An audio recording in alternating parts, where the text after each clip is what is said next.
안녕하세요. 오늘의 데일리 뉴스레터에 오신 것을 환영합니다. 1.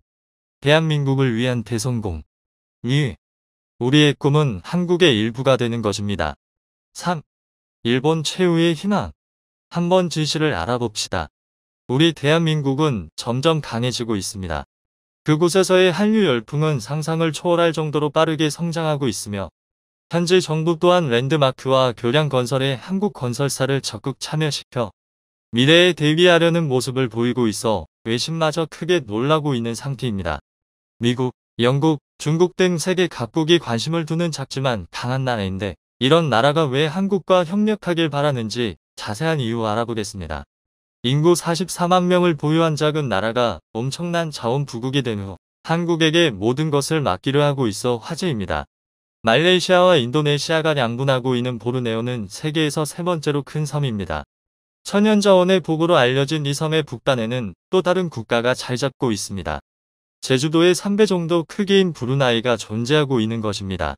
브루나이는 원유 덕분에 국민들이 세금 없이 엄청난 복지를 누리고 있습니다. 대학교까지 무상교육을 제공하며 용돈도 주고 병원비는 거의 무료입니다. 약 800억만 내면 추가 비용 없이 모든 의료 지원을 받을 수 있는 것입니다. 치료를 위해 해외 병원에 가더라도 마찬가지로 자금을 지원받을 수 있습니다. 유학 또한 공짜로 갈 수 있고 정부는 가정당 평균 4대의 차량을 지원해 차량 보급률은 미국에 이어 세계 두 번째를 기록하고 있습니다. 국왕 소유 자동차만 4,000대에 이르고 이를 관리하기 위한 정비사가 100명이나 존재하죠. 포브스에 따르면 브루나이 국왕의 재산은 약 200억 달러에 달합니다. 이는 세계에서 11번째로 재산이 많은 것입니다. 새해 행사에 참여하면 국왕이 90만원 상당의 세뱃돈을 줄 정도니 말입니다. 세계적으로 유명한 로열 브루나이 항공 또한 왕실이 직접 운영하는 항공사입니다. 좌석은 넓고 깔끔하며 기내식은 평균 이상이라는 평을 듣고 있는 항공사죠. 승무원 또한 친절하기로 유명해 2년 연속 세계 최고 승무원상을 받기도 했습니다. 그리고 황금으로 장식된 7성급 엠파이어 호텔은 그들의 또 다른 자랑입니다. 축구장 250개를 합친 크기의 수영장, 영화관, 골프장 등이 모두 모여 있을 정도입니다. 브루나이가 이렇게 되기까지는 기가 막힌 반전이 있습니다. 그들은 한때 15부터 17세기 보르네오 섬 전역과 북부 필리핀을 지배하는 광대한 영역을 지닌 막강한 나라였습니다. 그러나 유럽의 침략이 시작되면서 서서히 쇠락해간 역사가 있습니다. 1800년대부터 시작된 영국의 침입으로 국토가 대폭 쪼그라들었고 2차 세계대전 때는 일본군의 점령을 받기도 했습니다. 그 후 영국의 자치정부가 됐다가 1984년 최종 독립을 했던 나라입니다. 브루나이가 두 조각이 난 것 또한 영국 식민지의 결과였습니다. 영국은 브루나이 중간 림망 지역을 장악해 사라왁에 포함시켰고 그 후 사라왁은 말레이시아로 합류되면서 현재 상태가 이어지고 있는 것입니다. 그들은 말레이시아의 영토 반환을 요구했지만 번번이 거부되어 왔습니다. 그러다 2009년 국경협정을 맺어 지금 상태로 분쟁이 종료된 상황입니다. 그런데 브루나이가 부국이 된 이유는 1920년대 영토와 주변 해역에서 발견된 막대한 석유 자원 때문입니다. 석유 매장량은 11억 배럴이었고 천연가스 매장량은 3천억 입방미터로 추정되고 있습니다. 동남아에서 세 번째로 큰 석유 생산국이 됐으며 하루 평균 13만 배럴을 뽑아내고 있는 상태입니다. 구매력 기준 1인당 GDP가 7만 7천 달러를 기록하며 한국의 약 2배 수준이 된 것도 이런 이유 때문입니다. 독일 15위, 한국 23위, 일본 28위보다 높은 세계 8위를 하고 있는 상황입니다. 브루나이는 1984년 독립 후 바로 한국과 수교를 한 바 있습니다. 볼키아 국왕은 독립 직후 한국을 방문하는 등긴밀한 관계를 타진해 왔습니다. 원유 대부분을 한국과 일본 등으로 보냈고 1972년부터는 LNG를 수출하기도 했습니다. 원유와 천연가스는 브루나이 경제의 근간입니다. 주요 수출품 중 광물성 연료가 89%에 이를 정도입니다. 한국 또한 1997년부터 연간 100만 톤가량의 LNG와 석유를 도입해 왔습니다. 한국이 브루나이 자원 수출국 중 두 번째를 차지했던 것입니다. 브루나이는 2008년 대우조선해양에 두 척의 LNG 운반선을 발주했으며 현대중공업 또한 여러 척을 수주해 2015년 인도한 바 있습니다. 하지만 석유 자원은 무한정 있는 것은 아닙니다. 현재 운영 중인 가스전들은 2034년 이후 생산 종료가 예정되어 있습니다. 그들은 자원 의존도를 낮추고 산업을 다각화하기 위해 한국과의 협력을 원하고 있습니다. 2018년에는 포스코 대우와 LNG 밸류체인 확보를 위한 MOU를 체결했고 신규 가스전의 탐사부터 판매까지 관련 사업을 한국과 함께하자고 제안해왔습니다. 2019년 정상회담 때는 브루나이가 LNG 장기 계약을 진행하면 한국이 적극 참여하겠다는 약속을 하기도 했습니다.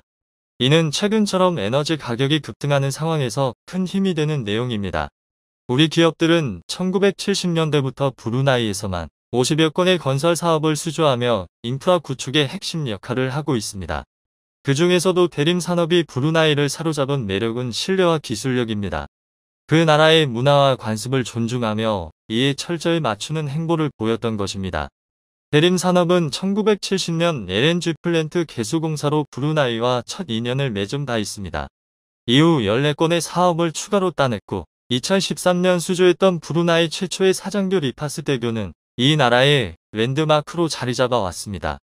이는 향후 템부롱 대교 수주로도 이어졌던 상황입니다. 도심강을 가로지르며 세워진 리파스 대교의 수주 과정은 쉽지만은 않았습니다. 현지 기업만 참여할 수 있다는 제약이 있었는데 대림 산업은 현지 업체 수유와 컨소시엄을 맺어 입찰 자격을 얻었던 상황입니다. 첫 특수 교량이다 보니 기술적인 측면과 디자인적 요구사항 또한 상당했습니다.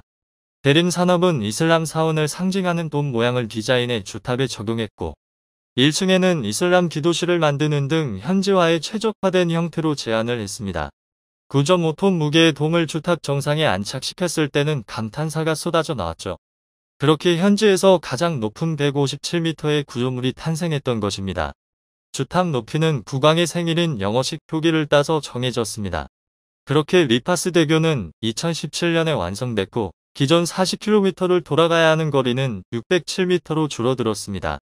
성공적인 건설 과정은 동남아 최대 길이 다리 30km인 템부롱 대교 수주로 이어졌던 상황입니다. 기존까지만 해도 동서로 갈라진 영토는 브루나이의 큰 골칫거리였습니다. 오가기 위해서는 항상 말레이시아를 경유해야 했고 추가 비용까지 발생했기 때문입니다. 브루나이가 이를 해결하기 위해 선택한 나라는 한국이었습니다. 대림 산업은 2015년 템부롱 대교의 핵심인 해상교량과 사장교 2개 구간에 약 7,500억 원의 수주를 한 바 있습니다.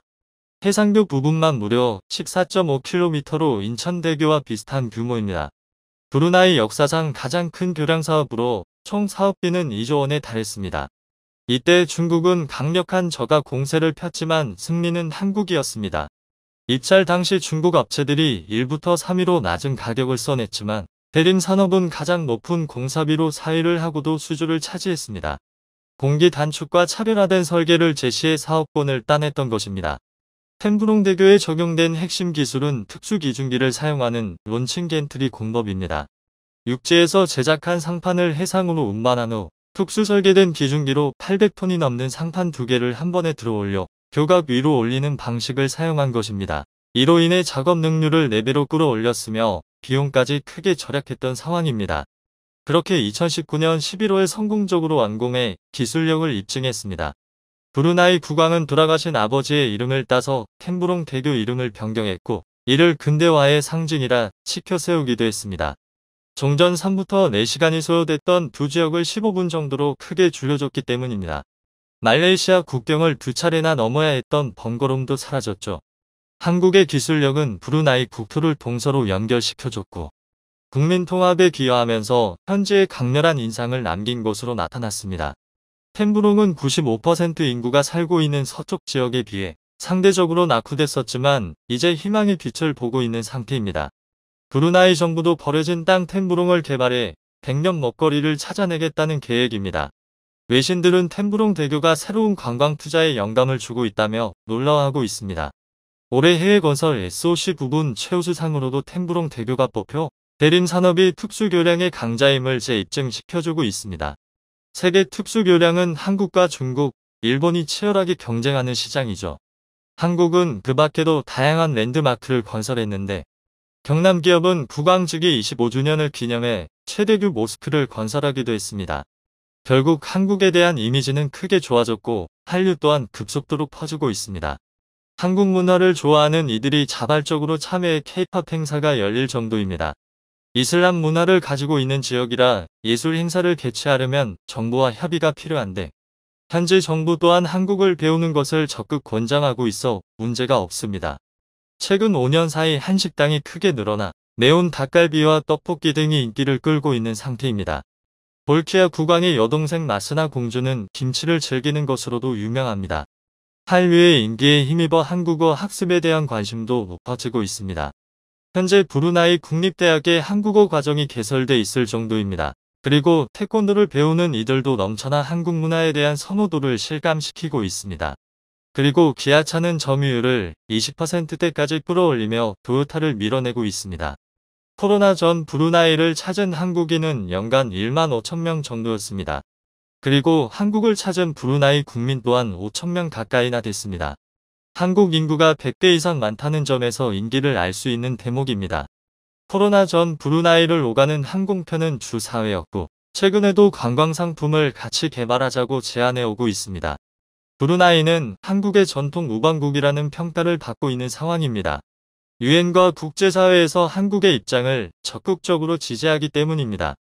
최근에도 일본이 트집을 잡아 한국의 가입에 반대하던 CPTP와 태평양 동반자협정에 브루나이는 적극적으로 한국을 옹호하며 호주에 이어 두 번째로 찬성 의사를 표하기도 했습니다.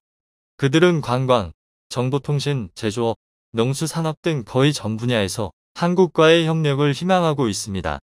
정치인들은 세계 대부분의 나라가 쇼와 코미디를 가미하여 정치를 한다고 생각합니다. 바이든이 삼성에게 솔깃한 제안을 한 이후 뒤통수를 후려치는 것만 봐도 정치는 코미디와 쇼를 결합하여 연계하는 것이 정치라 생각합니다. 록히드 마틴에서 생산하는 F-35의 미군 인도가 잠정 중단되었다는 소식이 들려왔습니다. 다름 아닌 F-35의 엔진에 중국산 부품이 사용됐다는 것 때문인데요. 단 하나의 부품 때문에 미 공군의 F-35 도입 계획 전체에 차질이 발생한 겁니다. 그런데 이 부품이 대체하기 어려운 부품이기에 쩔쩔매고 있었는데 한국이 록히드 마틴의 동아줄이 되어줄 수 있을 것으로 보입니다. 세계 최대의 방산기업인 록히드 마틴이 작은 부품 하나 해결하지 못해 현지 시각 17일 블룸버그 통신의 보도에 따르면 미 국방부가 미국의 5세대 주력 스텔스 전투기 F-35의 엔진에 사용된 자석 부품이 중국산 코발트 사마름 합금으로 제작된 사실이 드러나며 인수를 일시 중단했다고 합니다. 미 국방부 F-35 합동사업 단조의 러셀 고메이어 대변인은 지난 8월 진행된 조사에서 F-35 엔진의 터보머신 윤활유 펌프에 사용된 자석이 국방부 조달 규정상 허가받지 않은 중국산 합금으로 만들어진 것이 파악됐다며 부품이 교체될 때까지 록히드 마틴에서 생산되는 F-35 스텔스 전투기 인수를 중단하겠다고 밝혔습니다. 미 현행법과 국방부 조달 규정 드파즈는 중국과 러시아, 이란, 북한 등 미국의 적성 국가에서 생산한 특수금속이나 합금의 사용을 금지하고 있는데 엔진에서 허가받지 않은 중국산 재료로 만든 부품이 발견된 것입니다. 록히드 마틴에서는 비상이 걸려 도대체 어디서 섞여 들어온 중국산 부품인지 확인에 나섰는데요. 록히드 마틴 측은 보도자료를 통해 이번 사안은 한일이 제조하는 터보머신에 들어가는 사마름 코발트 합금이 포함된 것과 관련이 있다고 밝혔습니다. F-35의 터보머신은 보조 전원장치와 공기순환기를 연결해 지상 정비작업과 주 엔진 시동, 비상전력 사용 시 전원을 공급하는 기능을 하는 장치입니다. 이 터보머신의 펌프에 사용된 자석이 중국에서 만들어진 사마름 코발트 합금으로 만들어져 있었다는 것인데요. 록히드 마틴 측은 이 문제를 최대한 빨리 해결하고 인수를 재개할 수 있도록 국방부와 협력하고 있다는 입장을 밝혔지만 즉각적인 부품 공급은 어려울 것으로 보여 미군의 F-35 인수가 지연될 것으로 보이고 있습니다. F-35의 엔진에 들어갈 연구자석은 고효율 모터가 필요한 전기차와 드론 등에도 주요 부품으로 사용되고 있어 수요에 비해 공급이 모자란 상황입니다. 또한 전투기에 사용되는 부품인 만큼 매우 고품질의 연구자석을 요구하는데 전 세계를 뒤져봐도 이러한 조건을 충족시키는 부품을 공급할 수 있는 곳이 몇 되지 않기 때문이죠. 그런데 당장 발등에 불이 떨어진 록히드 마틴은 부품 공급을 위해 한국에 긴급하게 도움을 요청하고 있다고 합니다. 사실 한국은 히토류 연구자석에 있어 세계 표준을 제시하고 있을 만큼 기술력에서 선두를 달리고 있습니다. 작년 11월 LG에너텍에서는 세계에서 가장 강력한 자력을 가진 친환경 마그넷을 개발하는 데 성공했다고 밝혔습니다. 히토류의 사용을 60%나 줄이면서 세계 최고 수준의 성능을 가진 자석을 만들어낸 것인데요. LG노텍은 자석의 성능을 14.8kW로 끌어올리는데 성공했다고 밝혔습니다. 일반적으로 상용화된 제품의 성능이 14.2부터 14.3kW 정도이고 업계에서 자석의 기술적 성능 한계치를 15kW로 본다는 것을 고려한다면 놀라운 수준의 기술력입니다. 이를 기반으로 다양한 전자제품의 친환경 마그넷이 적용되어 성능을 높이고 중국으로부터의 히토류 의존을 줄이게 될 수 있을 것으로 기대받았었습니다. 그리고 올해 3월 한국재료연구원에서 또 하나의 성과를 이룩해냈습니다. 분말재료연구본부 자성재료연구실 이정구, 김태훈 박사 연구팀이 고가의 히토류인 네오디뮴 ND의 사용량을 약 30% 저감하고도 상용 자석 수준의 성능을 구현할 수 있는 히토류 저감형 연구자석 소재 기술을 개발하는 데 성공한 것입니다. 네오디뮴은 연구자석의 생산에 필수적인 히토류였지만 값이 비쌀 뿐만 아니라 중국에서 공급망을 독점하고 있어 수급이 불안정했었습니다. 각국에서 네오디뮴 함량을 줄이고 저가의 세륨 함량을 높이는 연구를 진행하고 있었는데 한국에서 최초로 개발하는 데 성공한 것입니다. 연구팀은 기존 공정 대신 빠른 냉각 속도로 공정이 가능한 멜트 스핀법과 열감 변형법을 히토류 저감형 전구체와 최종 연구자석 제조에 각각 적용하여 자석 내 불필요한 자석 입자의 형성을 억제해 자석의 미세 구조를 최적화하는 데 성공했습니다. 연구를 주도한 김태훈 선임연구원은 기술이 상용화되면 순수 국내 기술로 국내 히토류 연구자석 소재 분야가 지닌 자원 문제와 소재 부품 장비 이슈를 동시에 해결한 매우 성공적인 기술 개발 사례가 될 것이라고 말했습니다. 우리 연구진의 성과로 인해 이제 우리나라가 미국 방산기업을 상대로 큰 소리 칠 수 있을 것 같습니다.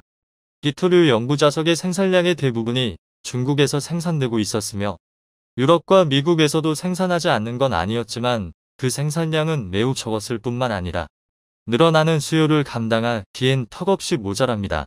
1960년대에는 미국이 1위의 연구자석 생산국이었지만 현재는 자석 산업이 거의 사정되어 2005년 이후 네오디뮴 소재 자석의 생산은 사실상 중단된 상태입니다. 그러자 중국이 시장 점유율 1위를 차지하고 이를 자원무기화하려는 움직임을 보이고 있어 미국, 유럽 등 서방 국가들은 뒤늦게 연구자석에 대한 연구를 재개하고 있지만 기술 수준이 많이 뒤처지고 있는 게 현실입니다. 때문에 중국과 달리 미국의 우방이면서 세계 최고 수준의 기술력을 가진 우리나라의 연구자석이 급한 상황인데요. 한국의 입장에서는 사겠다는 고객이 많은데 굳이 미국에만 먼저 팔아줘야 할 이유는 없기에 강 건너 불구경만 하고 있습니다. 사실 방산 문제를 두고 미국이 썩 친절한 파트너였다고 보기는 어려워 이참에 그동안 쌓인 분을 풀려는 게 아니냐는 의혹이 제기되기도 하는데요. 그동안 미국이 우리나라 방산에 제동을 가한 일이 한두 번이 아니었습니다. 미국과 우리나라는 전통적으로 무기 구입에 있어 대외 군사 판매 절충교역의 형식을 취해왔는데요. 일반적인 구입가보다 비싼 가격의 무기를 구매하는 대신 핵심 기술을 이전받아 자국의 무기 산업을 발달시키기 위한 교역 방식입니다. 과거 세계대전 직후 폐허가 된 유럽을 재건하기 위한 마셜 플랜에서 시작된 절충교역은 한국과는 뒤틀린 상태로 이루어지고 있다고 평가받고 있는데요.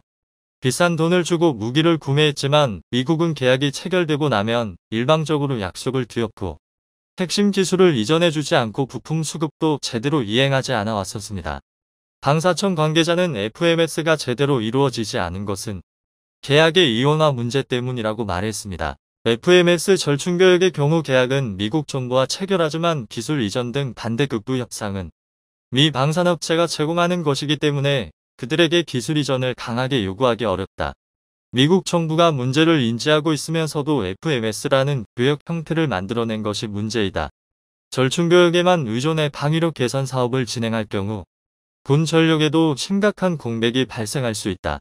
또한 현재와 같은 불합리한 절충교역에 의지하다 보면 국산화 역시 차질이 비춰질 수밖에 없다.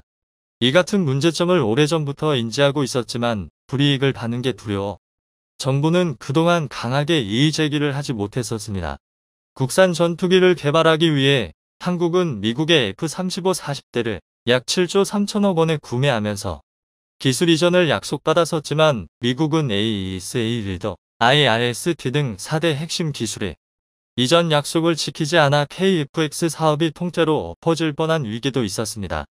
우리 기술진들의 뼈를 깎는 노력을 통해 자체적으로 기술을 개발해 무사히 KF-21이 날아오를 수 있었지만 한국의 방산을 견제하려는 미국의 의도가 노골적으로 드러난 사건이었습니다. 미국은 한국 방산의 수준이 높아지는 걸 달갑게만 보지 않았습니다. 한국 방산이 완전 국산화를 이룩하게 된다면 미국이 무기를 팔 시장이 하나 줄어들게 되기 때문이죠. 특히 KF-21의 개발로 차후 미국산 전투기 수출이 줄어들 뿐만 아니라 세계 시장에서 미국산 전투기의 경쟁자가 하나 더 늘어나게 되게 미국에서는 노골적으로 한국의 전투기 개발을 견제하고 방해해 왔었다는 게 드러났습니다. 2011년 6월 미국은 한국 공군의 F-15K에 장착되는 전자광학 장비인 타이거-I의 봉인이 훼손됐다고 거세게 항의했었는데요. 미국이 수출하는 항전 장비들은 상국으로 기술이 유출되는 것을 우려해 철저하게 봉인된 상태로 수출되며 미국의 허가 없이 무단으로 분해하는 것을 금지하는 조항이 계약에 포함되어 있습니다. 미 조사단은 봉인이 뜯긴 흔적이 있다며 한국이 무단으로 장비를 분해해 역설계하여 기술을 빼돌리려 했다고 의혹을 제기했는데요. 당시 우리 군은 이러한 의혹을 강하게 부정했고 일주일 동안 진행된 한미 합동조사에서도 별다른 증거가 발견되지 않아 미국의 괜한 트집 잡기였던 것으로 드러났습니다. 그리고 이 과정에서 우리 군 고위 관계자들을 상대로 30대 밖에 되지 않는 미국 조사단원이 고함을 지르고 벽을 치는 등 무례하게 행동하는 모습들이 포착되어 미국이 얼마나 한국을 우습게 여기는 거냐고 분통을 터뜨리게 만들었었죠. 군사 전문가들은 이 같은 미국의 트집 찾기가 한국이 자체적으로 전투기를 개발하고 나선 것에 대한 반발인 것으로 보고 있습니다.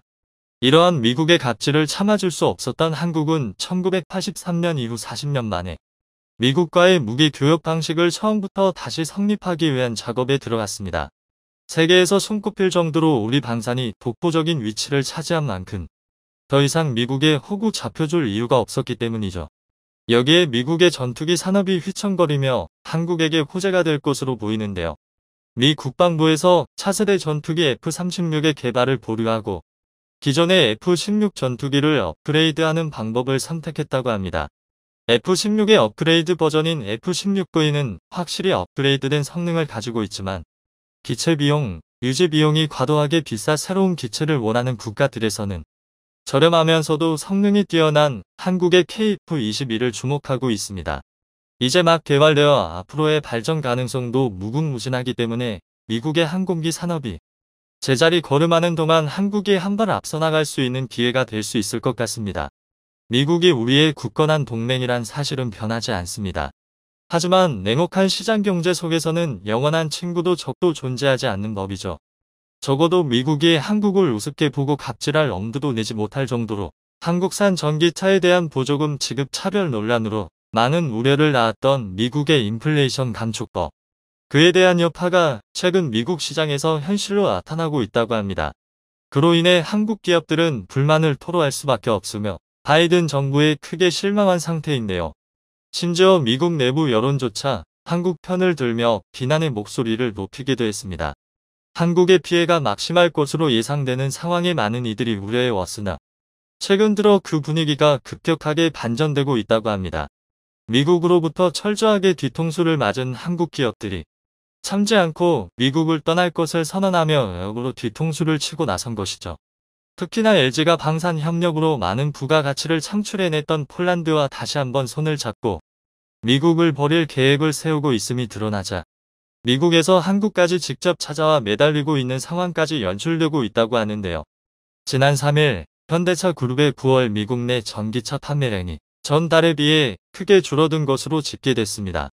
9월은 인플레이션 감축법이 본격적으로 시행된 이후로 그간의 인플레이션 감축법에 대한 우려가 현실로 나타난 것인데요. 더욱이 오는 12월 중간선거를 앞둔 조 바이든 정부와 민주당이 인플레이션 감축법을 주요 입법 성과로 널리 홍보함에 따라 우리 기업의 타격은 당분간 더 커질 것으로 보입니다. 한국 정부와 기업은 계속해서 불만의 목소리를 내며 여러 방면으로 문제 해결을 위해 애쓰고 있으나 바이든 정부는 귀를 닫고 기존 입장만을 고수하고 있습니다. 이에 미국 내부 여론조차 한국 편을 들고 나서며 바이든 정부에 대한 비난의 목소리가 커지고 있는데요.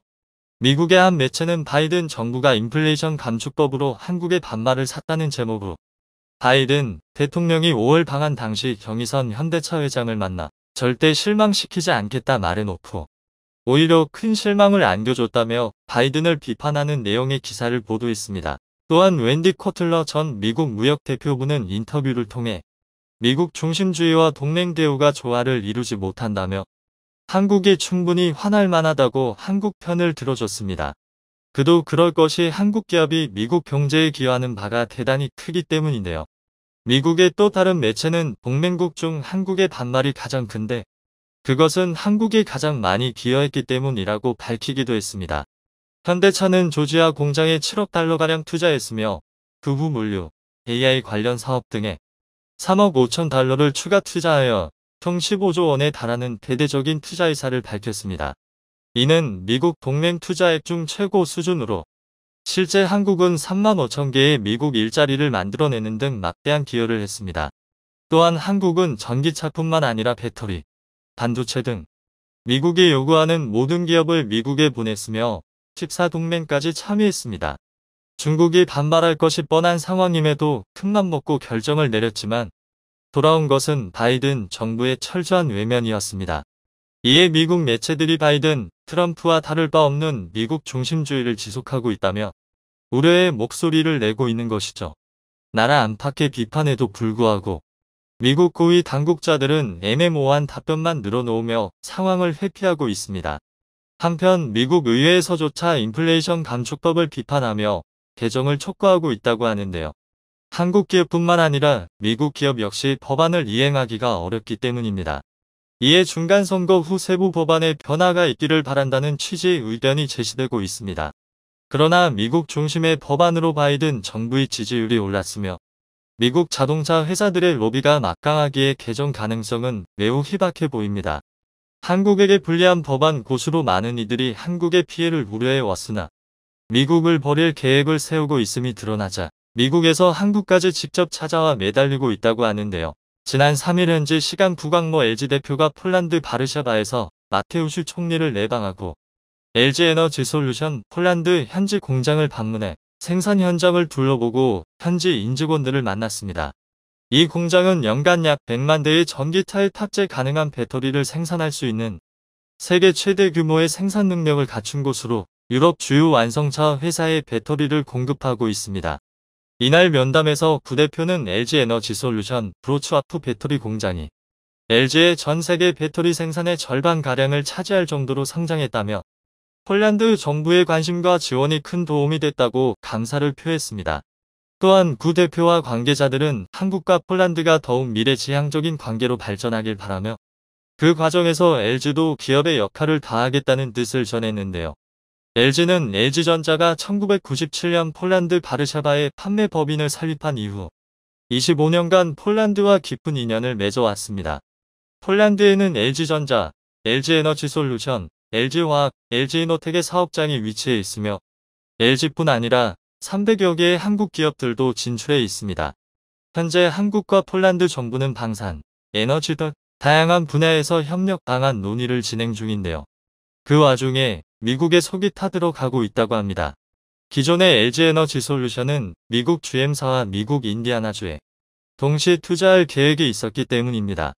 이미 미국에 입점한 LG에너지솔루션은 미국의 또 다른 거점으로 인디아나주를 생각하고 있었습니다. 미국 자동차 회사인 GM도 LG에너지솔루션의 협력이 꼭 필요한 시점이었는데요. LG에너지솔루션은 인플레이션 감축법에 따라 배터리 생산 기술을 소화할 수 있는 전 세계 몇 안 되는 초대형 회사이기 때문입니다. 미국은 인플레이션 감축법 시행으로 2027년부터는 광물 조달부터 재련까지 상당 부분에서 중국을 제외해야 합니다. 중국을 제외하고 이 모든 과정을 자체적으로 해결할 수 있는 회사는 LG에너지솔루션과 삼성 SDI 정도밖에 없는 것인데요. 전기차의 절반은 배터리가 담당하고 있다고 해도 과언이 아니기에 GM의 성공은 곧 LG에너지솔루션 손에 달려있다고 할 수 있습니다. 인디아나주는 LG에너지솔루션과 GM의 입점에 성공할 경우 약 수천 명에 달하는 고용 효과로 엄청난 지역 경제 활성화를 이룰 수 있습니다. 평소 조용하고 큰 변화가 없는 인디아나주로서는 이번 입점 기회가 대단히 큰 기회로 여겨질 수밖에 없는데요. 인디아나주의 주지사 에릭 폴콤은 LG에너지솔루션과 삼성 SDI에 배터리 공장 입점을 강력하게 요청하고 나섰습니다. 이 와중에 인플레이션 감축법이 터지고 만 것인데요. 주지사는 매우 당황할 수밖에 없었죠. 일단 단단히 불난 한국 기업들부터 달래기 위해 애썼습니다. 한국까지 직접 날아와 배터리 업체는 전기차 회사에 공급하는 회사들로 큰 문제 없다. 비자 문제 해결 전혀 문제 없이 하겠다. 한국인 전문 인력이 미국에 와서 즉시 투입되어 일할 수 있도록 관계부서와 협력하겠다며 진담을 흘렸습니다. 주지사의 그러한 노력에도 불구하고 이미 뒤통수를 맞은 한국 기업들로서는 미국이 또 어떤 뒤통수를 칠지 우려할 수밖에 없는데요. LG에너지솔루션은 인디아나주에 투자 결정한 것 아무것도 없다는 의사를 밝히며 선을 그었습니다. 한편 LG에너지솔루션의 새로운 공장 장소로 캐나다 온타리오가 거론되고 있습니다. 캐나다에서 생산해도 아무런 문제가 없는 데다 광물까지 곧바로 조달할 수 있기 때문인데요. 실제 캐나다에서는 한국 기업을 맞이하기 위해 대형 니켈 광산의 채굴 면적 확대 승인 절차를 밟고 있다고 합니다. 이렇게 미국과 캐나다에서 한국 기업을 데려가기 위해 애쓰고 있지만 캐나다 역시 인플레이션 감축법에 전혀 문제가 없기에 현재로서는 캐나다가 더 유력할 것으로 보입니다. 이에 놀란 인디아나주는 즉각 더 큰 믿음을 주기 위한 행동에 나섰습니다. 지난주 해당 카운티 의회에서 LG에너지솔루션의 입점을 대대적으로 지원하는 법안을 통과시킨 것인데요. 수천억 달러에 이르는 세제 혜택에 약 15년간 각종 부담금을 면제해 주겠다는 파격적인 혜택을 제시했습니다. 미국 기업조차 이런 혜택을 받은 선례가 없을 정도로 파격적인 혜택인데요. 인디아나주가 한국 기업 입점에 얼마나 절실한지를 잘 보여주는 사례인 것 같습니다. 한국 기업이 떠날까봐 마음 졸이고 있는 미국 지역은 비단 인디아나주만이 아닙니다. 현대차 공장이 세워질 예정인 조지아나주 역시 한국 기업의 마음을 붙잡기 위해 쓰고 있는데요. 현대차가 조지아주에 공장을 세우는 것은 확정이지만 그 투자액을 대폭 줄일 수도 있는 상황이기 때문입니다. 현대차 조지아 공장이 지어질 경우 추산되는 고용인원만 약 8,000명으로 조지아주에 있어 매우 중요한 사안일 수밖에 없습니다. 여기에 SK배터리까지 조지아주 공장 설립에 관심을 보이면서 조지아주의 절실함은 더욱 커졌습니다. 브라이언 캠프 주지사는 미 전기차 배터리 공장 기공식에서 조지아주 역사상 최대 규모의 투자가 시작되는 의미 있는 날이라며 그 감회를 밝히기도 했습니다. 캠프 주지사는 SK배터리가 LG의 핵심 인원을 빼왔다는 등 여러 이유로 소송에 걸리며 미국에서 쫓겨날 위기에 처했을 때 그 누구보다 열심히 도왔는데요. 상원의원을 총동원해 LG와 SK 양측 임원을 만나 설득하며 단신이 재판까지 안 가고 합의로 끝낼 수 있도록 기여했습니다. 그 와중에 알브락과 같은 인플레이션 감축법이 나왔으니 캠프 주지사는 난감할 수밖에 없었죠. 조지아주는 최대한 현대차의 심기를 거스르지 않기 위해 애썼습니다. 일각에서는 인디아나주처럼 조지아주 역시 독자적으로 더 많은 세제 혜택을 제공하거나 백악관과 단독 회담을 여는 등 다양한 노력을 보일 것이라는 전망이 나오고 있는데요. 더 이상 미국을 믿을 수 없는 현대차는 즉시 멕시코 공장을 개조하여 전기차 생산 라인을 확대하고 나섰습니다. 멕시코의 임금은 중국의 절반에서 30%까지 저렴하며 인플레이션 감축법에 따른 보조금 혜택도 받을 수 있기에 멕시코로 안 갈 이유가 없는 것이죠. 이렇게 상황이 완전히 역전되어 이제는 한국 기업이 더 유리한 조건을 찾았다라며 답의 위치에 올랐다는 것을 알 수 있습니다. 다시는 어느 나라도 감히 뒤통수 칠 엄두조차 내지 못하도록 한국 기업의 입지가 더욱 굳건해지길 바랍니다. 영상이 도움이 되셨다면 구독과 좋아요 부탁드리며 오늘도 감사합니다. 최고로 멋진 하루 보내시길 바랄게요.